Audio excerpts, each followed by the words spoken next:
নদ নদী দিয়ে আল্লাহ তাআলা সবুজ শ্যামল জমিন করেছেন। আর আখিরাতের বরকত তো গুণে পারবেন না। তাফসীর উসমানীতে পড়েছি এই বাইতুল মুকাদ্দাসের চারিপাশে এক নয় দুই নয় ৭০,০০০ আল্লাহর পয়গম্বর ঘুমিয়ে আছে। আল্লাহ সেজন্য তাফসীর উসমানীর ভিতরে লিখেছি এরা বলা হয় মামবাউল ওহী, এরা ওহীর কেন্দ্রস্থল। কারণ নবী যেখানে বেশি ওহী সেখানে বেশি। বলেন ওহীর কেন্দ্রস্থল আর মামবাউল বারাকাত, আল্লাহ তাআলা এখানে বরকত ঢেলে দিয়েছেন।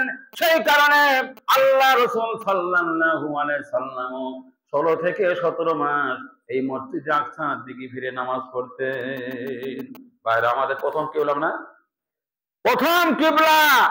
এবং এই মসজিদে এমন একটা নিয়ামতের মসজিদ, এই বিকল্প আমল কোন মসজিদে হয়নি। একটু গবেষণা করবেন। তাম পৃথিবীর সমস্ত নবীরা সেখানে হাজির হয়ে গেল, ঠিক কিনা বলেন? সব নবীরা ওই মসজিদে হাজির হয়ে আল্লাহ নবীর ইমামতিতে সবাই সেজদা করেছে। এই জন্য এখন আল্লাহর কাছে দোয়া করেন। বাংলাদেশে তো একটা বিজয় হয়েছে, কিন্তু আসল বিজয় কিন্তু হয়নি। আসল বিজয় কি আমি কতটুকু বলবো না কে দেখি। আসল বিজয় কি? আমার ড্রাইভার ডাকতে বললাম যে কই ওর চাকরি থাকতো না, কি করছে কি? ঠিক আছে আমি যাচ্ছি। আমি বলি ওয়াজ শুনতে, ওই বসে মোবাইল দেখছে। মনে হয় এই মোবাইলই শেষ করে দেয় মানুষের। মোবাইল হচ্ছে ক্যান্সার, ক্যান্সার ব্যাধি।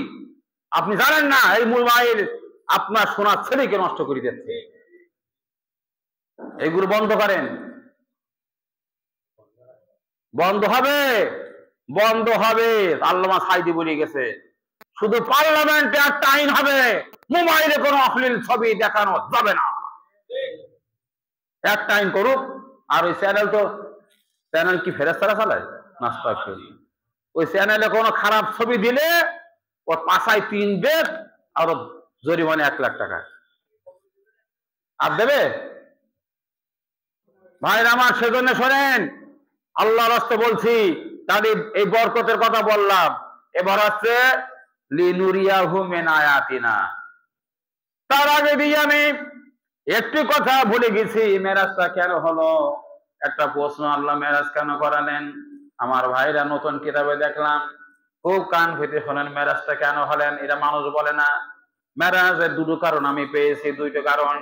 একটা হলো মক্কার মাটিতে যখন চারিদিকে দুশ্মনের সয়লাব, এই সময় নবীজি 2 জন এমন সঙ্গী ছিলেন। বাইরে ছিল আবু তালেব, বাইরের ঝামেলা আবু তালেব মিটাতো, আর ঘরের ভিতরে মা খাদিজা নবীকে সান্ত্বনা দিতে। একই বছরই আবু তালেব গেল, মা খাদিজাও চলে গেল।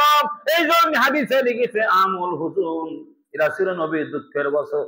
তা আল্লাহ কুদরত দেখানোই, কুদরত দেখায় নবীকে সান্ত্বনা দেওয়ার জন্য আল্লাহ আসমান ঘুরে দিলেন। আল্লামা মামুনুল হক উনি ওই যে গেলেন সেই নারায়ণগঞ্জে, আমি নামটা নিলাম না, উনিও বলছিল দেশের অবস্থা দেখে মনটা খারাপ ছিল, তাই আলেমরা আমাকে বললো একটুখানি ঘুরিয়ে এসো। ঘুরতে যেয়ে তো মরিছে। হ্যাঁ, উনি মরিনি, উনি তো এখনো অহংকার দিচ্ছে। যারাই হাদিস শরীফ যারাই মারতে আসে ওরাই মরে। ভাইরা আমার, আল্লাহ নবীকে নিয়ে গেলেন, একটা হচ্ছে নবীকে সান্ত্বনা দেওয়ার জন্য, আর একটা শোনেন, আর মাত্র আপনারা একটু খবর করেন, আর মাত্র কিছু সময় বাকি আছে। মেরাজ হয়েছে কত সালে, কত বছরে? আহারে 52-53 একতলাফ আছে। রব্বুল আলামিন আর কিছুদিন পরে এই নবীজি সাল্লাল্লাহু আলাইহি ওয়াসাল্লাম বলেন, সাল্লাল্লাহু আলাইহি ওয়াসাল্লাম বেশি বেশি দরুদ পড়েন, আর কিছুদিন পরে নবীর নেতৃত্বে, নবীর প্রেসিডেন্টে মদিনায় ইসলামী রাষ্ট্র কায়েম হবে। এই রাষ্ট্র কায়েম হওয়ার পরে কোন কোন মূলনীতি নিয়ে রাষ্ট্র চালাতে হবে, সেই মূলনীতি গুলো রব্বুল আলামিন কাছে প্রশিক্ষণ দিয়ে নবীকে ট্রেনিং দিলেন। ধরে বলেন সুবহানাল্লাহ। আমার ভাইরা, তাহলে মেরাজ কিন্তু শুধু মিলাদ পড়ার জন্য না। হ্যাঁ, মেরাজের শিক্ষা কি? মূলনীতি কি ওয়াকাদা রাব্বুকা আল্লা তা'বুদু ইল্লা ইয়্যা ওয়া বিল ওয়ালিদাইনি হাসানা। আল্লাহ এই মেরাজের একটাই শিক্ষা হলো না, প্রথম শিক্ষা হলো আল্লাহ বাদে কারোর গোলামি করা যাবে না। ইবাদত মানে গোলামি করা যাবে না। আমার মুসলমান ভাইরা, নবীদের দাওয়াতের মূল কাজ ছিল মেন ইবাদাতিল আবদি লা ইবাদাতিল্লাহ। নোট করে রাখেন, নবীদের দাওয়াতের কাজের পয়েন্ট ছিল মানুষের গোলামি থেকে মানুষের গোলামি থেকে মুক্ত করে আল্লাহর গোলাম বানানো। হ্যাঁ, এই আল্লাহর গোলাম না হওয়া পর্যন্ত, আবার 3 বার বলছি, নবীজি সাল্লাল্লাহু আলাইহি ওয়াসাল্লাম মাঝে মধ্যে 3 বার বলতেন আল্লাহর গোলাম না হওয়া পর্যন্ত, আল্লাহর গোলাম না হওয়া পর্যন্ত আল্লাহর কসম জান্নাত হবে না, হবে না, হবে না। দলিল কোরআন শরীফ, ফাদখুলি ফি ইবাদি ওয়াদখুলি জান্নাতি। আমার গোলামদের সঙ্গে যা, গোলাম হওয়া তারপরে জান্নাতে যা। বলেন, সেই জন্য বাংলাদেশে এখনো আসল বিজয় হয়নি। এখনো আমি স্পষ্ট বলেছি, যতদিন পর্যন্ত বাংলাদেশের প্রতিটা ইঞ্চিটি কোরআনের আইন না চলবে, পার্লামেন্টের পরে কলেমার পতাকা না উড়বে, ততদিন পর্যন্ত আসল বিজয় আমাদের হবে না। হ্যাঁ, আর দেখবেন লাইফে আমার একটা যুবক ছেলে, হুজুর আপনার হুঙ্কার গুলো বেশি বেশি আমি সব ফেসবুকে দেই। আমি দাও, আমার কোনো ভয় নেই। আল্লাহ বাদে, তাবলীগের বইতে আছে হাদিস, আল্লাহ বাদে যদি কেউ কাউকে ভয় করে ওর ঈমান থাকে না। আরে আমার গুলি করেন, আই এম রেডি। এই জান বিক্রি করা কিচ্ছু করতে পারবেন না। কি ইন্নাল্লাহশতারা মিনাল মুমিনিনা, আপনারা মনে করছেন গোল পড়াই বলিস, আমি গোল পড়াই আমাদের কানে, আমার নবীজি মসজিদ নববীতে বসে সারা দুনিয়ার খবর রাখতেন।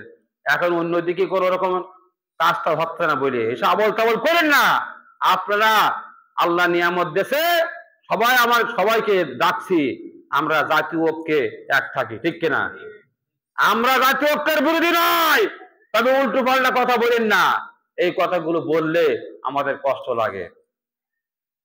এই আন্দোলনে আমার সে ঢাকা ভার্সিটি পড়ে, এই আন্দোলনে সবচেয়ে বেশি জীবন দিয়েছে, রক্ত দিয়েছে ইসলামী পক্ষের শক্তিরা। জেনে শুনে কথা বলেন। এখন বলছে কি নির্বাচনের দিন দেখা যাবে না। আমিও বলেছি গোড় ভরাই, আরো জায়গায় বলেছি নির্বাচনের দিন দেখবেন। আমরা ধৈর্যশীল সবাইকে বলছি, ইসলামের স্বার্থে আমাদের কারোর সঙ্গে আপোষ করার সুযোগ নেই। আমরা সবাইকে ইসলামের দিকে ডাকছি, কিন্তু ইসলাম মানবেন না, বাধা দান করবেন। আমরা সহনশীল, ধৈর্যশীল, কিন্তু ইসলামের ব্যাপারে যদি আমাদের সামনে আবার যদি দুশ্মনী করেন, একটা দিন আমরা জিহাদ করব।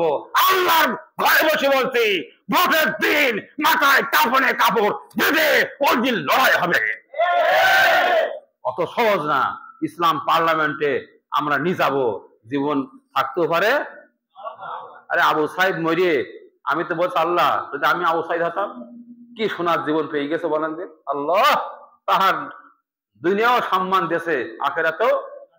মানুষ এখনো দেখেন এই বইটিতে ছবি দিয়েছে, 2 হাত কি বুক পেতে দিয়েছে। এ কিন্তু শিবিরের সদস্য প্রার্থী ছিল। এই 62 জন শহীদ হয়েছে, এই সবগুলো শিবির। তাহলে আপনারা ইসলামের পথে আসেন, পারবেন না। কারণ শোনেন, বন্দুকের গুলি সামনে বুক পাতা, শাহাদাতের তীব্র কামনা ছাড়া দেশে বন্দুকের সামনে গুলি, এই গুলির সামনে বুক পাততে পারে না, পারে না, পারে না। এই জন্য আল্লাহর পথে আসেন, আল্লাহর পথে আসেন, একসাথে মিলে দেশ চালাই, ঠিক কিনা? আমরা কেউ যদি ইসলামের পথে আসে, আমরা ক্ষমতার পূজা করি না, দিনের খবর আল্লাহ জানে। একটাই উদ্দেশ্য আমাদের, এইভাবে করে যদি আজকে মেরাজের আলোচনা শুনে, কালকে তাফসীর শুনে, দিনের দাওয়াত পেয়ে যদি ইসলামের পথে আসেন, আপনাদেরকে আমরা হাত দিয়ে পার্লামেন্টে বসাই দেবো। তবে আগে সাফ হইতে হবে। বসে না কি নির্বাচন চাই, নির্বাচন আগাছা সাফ না করে ধান লাগাইলে ধান হবে? জেনে শুনি কথা বলেন, জেনে শুনি কথা বলেন, সবর করেন আর ধৈর্য ধারণ করেন, আর এই সমস্ত জিনিস থেকে শিক্ষা নেন। মেরাজের মূল শিক্ষা আমি কি বলেছি বলেন দিন? মেরাজের মূল শিক্ষা হলো আল্লাহর কুদরতের মহা বহিঃপ্রকাশ। মেরাজের ভিতরে ঈমান বৃদ্ধির জন্য অনাগত কাল কিয়ামত পর্যন্ত আল্লাহ বিরাট একটা শিক্ষা রেখে দিয়েছে। অতএব যে রব্বুল আলামিন তিনি যা খুশি তাই করতে পারেন, এক মুহূর্তে জিরোকে হিরো বানাতে পারে, আবার হিরোকে আমরা তো মনে নেই, মনে হয় সব ভুলে গেছেন। ওরে বাবারে কি গরম আর দাপট ছিল বলেন। জিরো তো জিরো, ধুলোবালি তো হ্যাঁ ঠিক আছে ভাই, ধুলোবালি তো তাও একটা চিহ্ন থাকে, ওর সে চিহ্ন নেই। ওই যারা পলাই তাদের কথা বলছি বলো, সবাই আবার সমান না, সবাই সমান না, অনেকে না বুঝি করে, এরা আলাদা কথা। দেরি সরে যারা আল্লামা সাঈদীকে বিষ খাওয়াইছে, নিজামে মুজাহিদদেরকে ফাঁসি দিয়েছে, সেই জালেমের বাচ্চারা কোথায় রয়েছে? ধুলোর একটু তার সন্ধান থাকে, ওদের তার সন্ধান নেই। কথা বোঝা গেছে? এসব কাজ করবেন না। যারা চাপচে দিয়েছেন আজকে, আমি আনন্দিত এই কথাগুলো তো শুনতে পেল, ঠিক কিনা? শুধুই ওয়াজ করে যাব আর গা বুলি বুলি যাব, তো কিছু হবে না। তাহলে আমাদের উই শুড বি বা we have to change our life, জীবন পরিবর্তন করতে হবে, জীবন পরিবর্তন করতে হবে। আপনি মেরাজে যেতে পারবেন না, তবে যদি আল্লাহর পথের পথিক হন, আল্লাহ এখানে মেরাজ করাই দেবে। আরে ভাই সব কথা তো বলতে পারিনি, ওহি বন্ধ কিন্তু সত্য স্বপ্ন বন্ধ হয়নি। এই লাস্টের কথাটা বলতে চাইলাম, আল্লাহ আবার মনে করাই দিলে। এই 3-4 দিন হচ্ছে, আহা আল্লাহ হয়ে যান। একটা জেনের চরম রুগী, আমার কিন্তু করার সময় নেই বলো, আমরা দিন কামের কাজ করি, তো সে মারাত্মক রুগী আবল তাবল বলছে। আমি যেয়ে আল্লাহর ঘরে বসে বলছি, কোনো ঝাড়ারও করিনি, শুধু যেই সামনে দাঁড়াইছি, আমি সরষের ছাত্র, আমার এসব জানা আছে, দাঁড়াইছি শুধু, বসে চলে যাব, তা চলে যাওয়ার আগে রুগী পড়ে যাবে। বলতে বলতি তখন দুজন ধরলো, ওই রুগীরা এরকম কাঁপি গেল, ধরলো, কাজ শেষ। আল্লাহ আমি বলি খাল্লাম, আমাদের সামনে জেনের বাঘের ক্ষমতা নেই বেয়াদবি করবে। 100 বার ঈমান পরিপূর্ণ করেন। কথা বোঝা গেছে? ঈমান পরিপূর্ণ করেন, গোটা নারাজ ঈমানে পরিপূর্ণ। কোথায় সপ্ত আসমানের কথা বলি না আমি, নবীরা মরে না, এক এক আসমানে এক এক নবীর সঙ্গে রাসূলের সাক্ষাৎ হয়েছে। আল্লাহর ওলিরাও মরে না। লোকেরা বলতে সাঈদী সাহেব বেঁচে থাকলে কত ভালো হইতো, হাদিসে নিষেধ। বরং সাঈদী সাহেব ওই দুরবস্থায় মরার কারণে মানুষ কষ্ট হয়েছে, চোখের পানি ফেলেছে, সেই গজবে সরকারের পতন হয়েছে। সব উত্তরে আনসার দেখি কথা বলবেন, হাদিসে আছে যদি কথা বলো না। এমন আল্লাহর ওলিরা মরে না। সাঈদী সাহেব কবরে, আমি দলিল দিচ্ছি, কবরে বসে এই বিজয় তিনি দেখতে পাচ্ছে। মেরি পাস কিতাব হয়, মেরি পাস। ওরা আপনার কাছে নাই, কবর মাটির তলে, আপনার কাছে মদিনা অনেক দূরে, আল্লাহর কাছে কি তাই? আলহামদুলিল্লাহ, আপনারা সহায়তা করলেন। সময় কত 9টা হয়ে গেছে। ইন্নালিল্লাহ। আপনাদের আল্লাহ পাক তিনি তৌফিক দিলেন, আমরা মালিকের কাছে দোয়া করি, আমার জন্য দোয়া করেন ভাই। আমার কিন্তু এই বিশ্বাস, বলো আপনাদের সাথে আজকে আমার শেষ দেখা, এটা আমাদের ইমানের শিক্ষা, এই শেষ দেখা। কারণ আজকে রাতে আমার মৃত্যু হবে, ঠেকাতে পারবেন? বিএনপি ভাইরা, আওয়ামী লীগ ভাইরা, আল্লাহকে ভয় করেন। এত বড় বিরাট ঘটনা আল্লাহ ঘটাই দিল, কেউ কিছু করতে পারেননি, খালি নিরস্ত্র ছাত্রের হাতে আল্লাহ যে কাণ্ড ঘটালেন। এখনো মালিক যদি না আসেন, তো ওই পথে যারা মরিছে, এখনো যারা ফেরবে না, ওইভাবে মৃত্যু হবে, ঠিক কিনা? আল্লাহ তাআলা আমাদের সকলকে হিদায়াত দান করুন, আমিন। আখির দাওয়ানা আলহামদুলিল্লাহি রাব্বিল আলামিন। এখন দোয়া হবে, আমরা একটু দুরূদ শরীফ পড়ি। আল্লাহুম্মা দুরূদ ইব্রাহিম, আল্লাহুম্মা সাল্লি আলা মুহাম্মাদ ওয়া আলা আলি মুহাম্মাদ কামা সাল্লাইতা আলা ইব্রাহিম وعلى آل إبراهيم إنك حميد مجيد اللهم بارك على محمد وعلى آل محمد كما باركت على إبراهيم وعلى آل إبراهيم إنك حميد مجيد আমার ভাইরা দোয়ার আগে আল্লাহ রাসূল সাল্লাল্লাহু আলাইহি সাল্লাম এই মেরাজের সবচেয়ে বড় হাদিয়া আনছিলেন নামাজ। এই নামাজের ব্যাপারে হাদিস এসেছে কানা আখিরু কালামে রাসূলুল্লাহি as-সালাত as-সালাত। রাসূল সাল্লাল্লাহু আলাইহি সাল্লামের ইন্তেকালের আগে দিয়ে নবীজি আল্লাহ মওত এত কর না, এখন না, এই মধু রাখো রাখো, এটা গুনাহ হবে, এটা করব না, আমি কালকেও বন্ধ করে দিয়েছি, বহু লোকের আয়োজন তাও বন্ধ করেছি, ইবাদত আর দুনিয়া একসাথে হয় না। কঠিন একটা হাদিস মনে পড়ে গেল। মওতের আগে নবীজি কি বললাম যে নবীর এক ডান হাতে 40 জন জান্নাতি যুবকের শক্তি ছিল। সেই নবী মওতের আগে এত অবাস হয়ে গেল হাত আর এত পা, শরীর অবাস হয়ে গেল। হযরত আলী রাদিয়াল্লাহু তাআলা আনহু দেখেন নবীজি ঠোঁট নাড়াচ্ছেন কিন্তু শক্তি নেই, জোরে বলতে পারছেন না। আল্লাহু আকবার বলেন। হযরত আলী বলেন আমি কান ঠেকাই দিলাম রাসূলের ঠোঁটে, দেখি নবী বিড়বিড় করে বলছেন উম্মাত as-সালাত as-সালাত, নামাজ নামাজ নামাজ। আরশে আজিমে ফরজ হয়েছে একমাত্র নামাজ, আর রাসূলের জীবনে শেষ বাণী ছিল নামাজ নামাজ নামাজ। তার মানে হলো নামাজ ছাড়া নবীর সুপারিশ নসিব হবে না, আর নবীর সুপারিশ যদি নসিব না হয় জান্নাত হবে না। সেই জন্য মাইকের আমার যারা শোনেন, শুধু আপনারাই নয়, আপনার ছেলে আপনার মেয়ে যদি বালেগা হয় ওকে নামাজ পড়ানো ফরজ, ঠিক কিনা বলেন? আর মাসলা হলো কোন স্ত্রী বা সন্তান যদি নামাজ পড়তে রাজি না হয় ওকে তেজ্য পুত্র করা ইসলাম বৈধ করে দিয়েছে। আর একটা কি, পর্দার কথা বলে গেলাম। এই পর্দার ওয়াজ করছি, কিছু কাজ হচ্ছে, কিন্তু যাই বলেন পার্লামেন্টে ইসলাম না যাওয়া পর্যন্ত এই বাগান সাফ করা যাবে না। ওয়াহাব বুলবুলি আল্লামা সাইদি সিনিয়র ছিল, ওর একটা কথা আছে, 40টা বছর আমি জাতির জন্য ওয়াজ করলাম, এখনো মসজিদে জুতো চোর বন্ধ করতে পারলাম না। হ্যাঁ, আসুন সবাই মিলে ইসলাম কায়েম করি, আমিন বলেন। কি আপনারা রাজি আছেন? তাহলে আমি একটু শেষ কথা বলি ভাই, আমি সহ্য করতে পারিনি। বাংলাদেশ আল্লাহ আমাদের বয়সে এত সুন্দর সুযোগ আর কোন সময় দেয়নি, ঠিক কিনা? বাংলাদেশে ইসলাম কায়েম হওয়ার জন্য স্বপ্ন দেখা শুরু হয়েছে, চারিদিকে ঢেউ উঠেছে। এখন ইসলাম কায়েম করার জন্য যদি বুকের কাদা রক্ত লাগে, কারা কারা রক্ত দেবেন? দেখাবে হয়ে গেছে মুরব্বী মানুষ, আল্লাহ আকবার, ঠিক গেল। 2 হাত তুলে কি বলবেন? নারায়ে তাকবীর,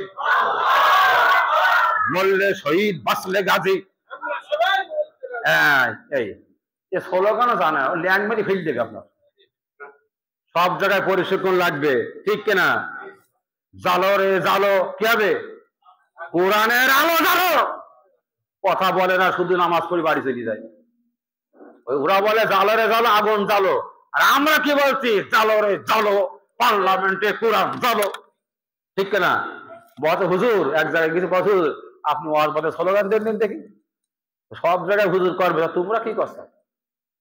ঠিক আছে, স্লোগানও শিখতে হবে। আমি সরসিনায় পড়েছি, আল্লাহর ঘরে বসে বলছি, প্রতি বৃহস্পতিবারে আমাদের রাজনৈতিক বক্তব্য আর স্লোগান শিখাইতো। ইসলাম পরিপূর্ণ মানতে গেলে সবটা করা লাগবে। আল্লাহুম্মা আমিন। আলহামদুলিল্লাহি রাব্বিল আলামিন, ওয়াসসালাতু ওয়াসসালামু আলা রাসূলিল কারীম ওয়া আলা আলিহি ওয়া সাহবিহি আজমাইন। রব্বানা পড়েন, রব্বানা ظلمنا أنفسنا وإن لم تغفر لنا وترحمنا لنكونن من الخاسرين।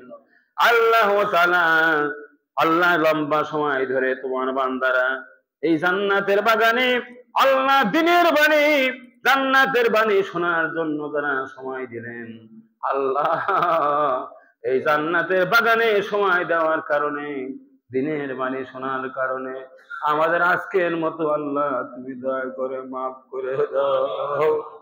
আল্লাহ বলেন, আল্লাহ আজকের এই রাত পর্যন্ত আল্লাহ যত অন্যায় করেছি, কোরআনের সাথে বেয়াদবি করেছি, ইসলামের সাথে বেয়াদবি করেছি, আলেম ওলামাদের সাথে বেয়াদবি করেছি, আর করব না। বলেন আর করব না। বান্দা যখন বলে আর করব না, আমি নিজে পড়েছি, আল্লাহ বলেন যা, আমি তোর শাস্তিও দেব না। আল্লাহ আজকে রাত পর্যন্ত সমস্ত গুনাহগুলি মাফ করে দাও। রব্বির হামহুমা কামা রাব্বায়ানি সগীরা। রব্বির হামহুমা কামা রাব্বায়ানি সগীরা।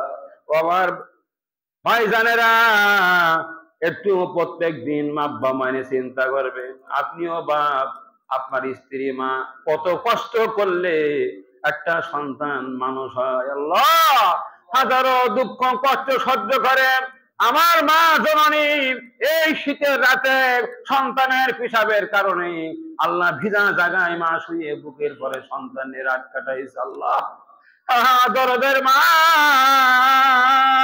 আল্লাহ এত ভালোবাসা জগতে কেউ দেয় না রে আল্লাহ।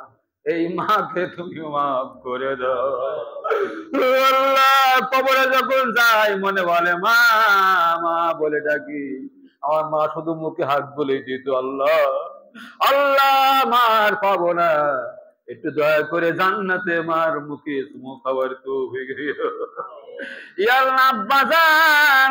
এখন সুখ হয়েছে, সেই জামানায় জোন খেটে নাম উঠতেছে, ভ্যান চালায় ওয়াল্লাহ দিনা পাওনা করে আমাদের মানুষ করেছে রে আল্লাহ। এই কষ্টের আব্বা জানকে মাফ করে দাও। রব্বির হামহুমা কামা রাব্বায়ানি সগীরা। নেককার সন্তানের দোয়া বান্দা ফেরত হয় না আল্লাহ। আমার আব্বা মা যেন বুঝতে পারে আমার অমুক সন্তানের দোয়ার কারণে আল্লাহ জীবনের মতো মাফ করে দিয়েছে। এভাবে দাদা দাদি নানা নানি আল্লাহ তাদের রক্ত আমাদের গায়ে আছে, বৈবাহিক সূত্রে শ্বশুর শাশুড়ি যাদেরকে হারাইছে আল্লাহ মাফ করে দাও। রব্বুল আলামিন সব মুমিন মুসলমান ভাই বোনকে মাফ করে দাও। আল্লাহ পিরান করে দোয়া করেন, আল্লাহ এই দেশটাকে তুমি ইসলামের দেশ বানিয়ে দাও, আল্লাহ কোরআনের দেশ বানিয়ে দাও। আগামী পার্লামেন্টের ইসলামের বিজয় হয় এমন লোকদের হাতে ক্ষমতা দান করে দাও, আমিন। আল্লাহ তোমার কাছে আখেরি বেলায় দোয়া করি আল্লাহ, তুমি দিলের খবর জানো, কত লোক কত কিছু চায় আল্লাহ, গাড়ি বাড়ি কিনতে চাই না, কেবল তোমাকে চাই আর সোনার জান্নাত চাই।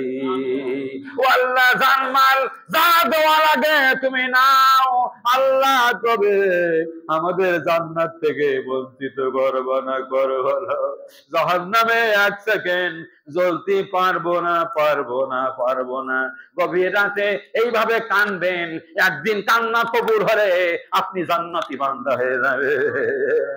সুবহান রাব্বিকা রব্বিল ইজ্জাতি আম্মা ইয়াসিফুন ওয়া সালামুন আলাল মুরসালিন আলহামদুলিল্লাহি রাব্বিল আলামিন। ওয়া জাযাল আখিরা কালামিনা ইনদাল মাউত লা ইলাহা ইল্লাল্লাহু মুহাম্মাদুর রাসূলুল্লাহ।